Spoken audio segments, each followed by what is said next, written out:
August 30th, 1888.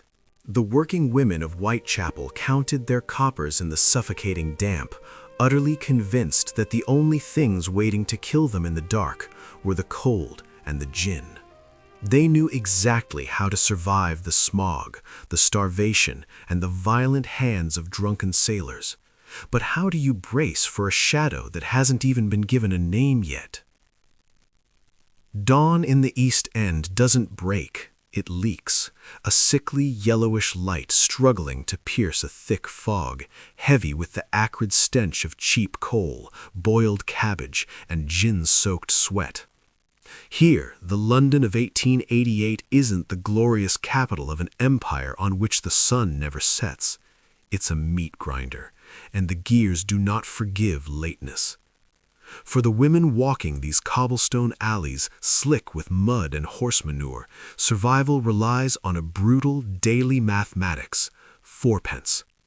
That is the exact price of a narrow, flea-infested bed in an overcrowded lodging house on Thrall Street. It is the thin line between sleeping with a roof over your head or freezing to death propped against a damp brick wall. The body is not a temple. It is the only currency the city hasn't yet stolen from them. They sell minutes of warmth in the dark of narrow courts to sailors and slaughterhouse workers, ears always pricked for the shrill whistle of a constable or the heavy thud of approaching boots. They know every visible threat in this wicked ecosystem. They know how to calculate a client's danger by the smell of his breath. But what guarantees can a dirty copper coin buy when the fog itself is starting to feel like it has teeth? By 7 a.m., the nocturnal economy bleeds into the brutal daylight hustle. A costermonger with a rotting barrow of bruised apples shouts over the relentless, deafening clatter of iron-rimmed cartwheels. For a single penny, a woman buys a heel of stale bread, her knuckles bruised purple from the biting chill and the rough grip of a stranger the night before. Every transaction here is measured in calories, grit, and survival. The factory girls, their lungs quietly filling with jute dust, walk shoulder to shoulder with the streetwalkers. Both are simply selling pieces of themselves to the empire, just to earn the right to shiver through another dawn. Walk deeper into the fog with us, past the blood-stained butcher yards and the overflowing gutters of Spitalfields, and you will see the true engine of the Victorian era. They patch their skirts, scrub the mud from their boots, and carefully count their meager coins, preparing for another night of ordinary survival. But how do you put a price on a routine when the pavement beneath their feet is quietly preparing to swallow them whole? Less than 3 miles west, the air changes. The suffocating soot of the East End surrenders to the crisp scent of roasted coffee, imported lavender, and polished mahogany. In the manicured drawing rooms of Mayfair, gentlemen unfold the morning papers with perfectly clean, unblistered hands. They calmly debate the expanding borders of the empire, entirely blind to the border crumbling within their own city. Here, gaslight is a luxury, an artificial sun designed to keep the misery of the slums safely out of sight. They believe their wealth is a fortress. They believe the heavy iron gates of their townhouses and the velvet curtains of their carriages can keep the rot at bay. But the fog does not respect a royal title. It creeps under their gilded doors just as easily as it slithers through the shattered windows of Whitechapel. The darkness breathing at the edge of the city belongs to no single postcode.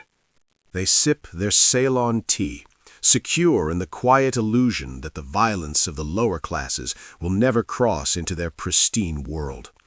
But when the butcher finally steps out of the shadows, will a silk collar truly be enough to stop a blade? As the afternoon bleeds into a premature, bruised dusk, the damp stops being a mere weather condition. It becomes a physical weight.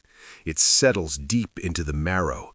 In the blind alleys behind the 10 Bells pub, the brick walls are slick with a black, greasy residue, a suffocating mixture of coal soot, sweat, and cheap gin.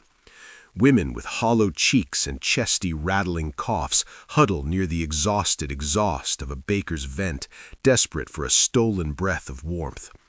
Their bodies are living maps of Victorian neglect, untreated infections, rotting teeth, and the livid purple bruises of a violent trade.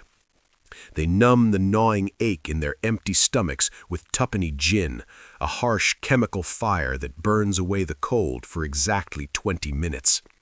Notice the frayed edges of their woolen shawls, the cracked leather of their boots steadily soaking up the filthy puddle water.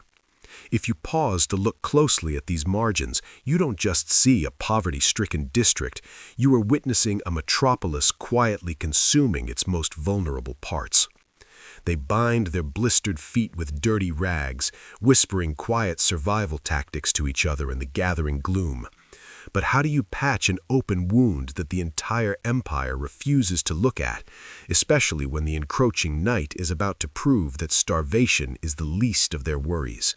As midnight approaches, the fragile safety nets of the Victorian state do not break with a loud crash, they snap in complete silence.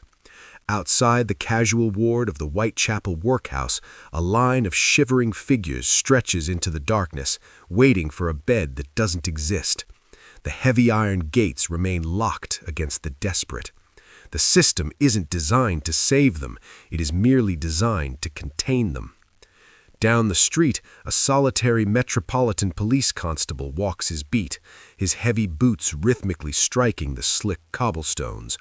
He is an exhausted man in a scratchy wool uniform, armed with nothing but a wooden truncheon and a bullseye lantern that barely scratches the surface of the gloom. He is meant to represent the Crown's authority, a solitary deterrent against the sprawling chaos of the slums. But order is an illusion in an ecosystem built on utter desperation. He checks the locks on the storefronts and breaks up minor tavern brawls, entirely unaware that the true danger tonight isn't a shattered window or a stolen loaf of bread. The cracks in the empire's foundation aren't just widening, they are actively bleeding. His brass whistle hangs silent against his chest as he walks past the pitch-black mouth of a narrow alleyway. He believes he is patrolling a predictable world of petty thieves and desperate drunks. But how loud does the warning bell need to ring before a blind city realizes the predator has already slipped past the gates? At Scotland Yard, the gas lamps burn late into the night. The men in tailored suits trace their clean fingers over sprawling maps of the East End, but they aren't looking for a monster. They are looking for Irish bombers, for socialist agitators, for the familiar, predictable threats to the Crown. They study statistics of petty theft and public intoxication, reducing the bleeding, rotting streets to neat columns of black ink in leather-bound ledgers. They believe order is simply a matter of applying enough pressure to the right neighborhoods. They think they understand the anatomy of violence. But paperwork cannot bleed, and ink does not scream. The men in power have designed an elaborate system to cage the poor, entirely disconnected from the raw physical reality of the slums. They do not realize that in their attempt to build a containment zone, they have simply constructed a hunting ground with no exits. They close their ledgers and step out into the crisp air of Whitehall, satisfied that London is secure under their watch. Yet out there in the suffocating damp of Whitechapel, the shadows are no longer just hiding the desperation.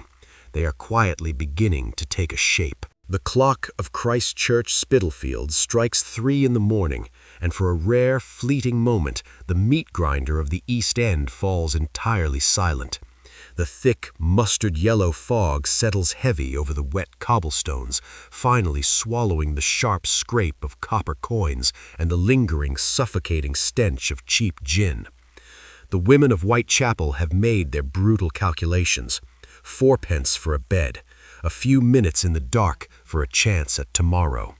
But as Mary Ann Nichols turns her worn, mud-soaked boots into the pitch-black corridor of Buck's Row, the mathematics of survival collapse. The fog is no longer just the weather. It has become a shroud. The darkness they thought they understood has finally grown teeth. This is the quiet irony of August 1888. An empire built to rule the globe is about to be brought to its knees by a ghost in its own gutter. If you find yourself drawn to these raw, breathing margins of the past, subscribe to our journey and walk with us into the next era. The sun is about to rise, and the printing presses are already warming up to give the shadow a name. But as the morning dew mixes with the fresh blood on the pavement, will the streets of London ever truly wash this night away?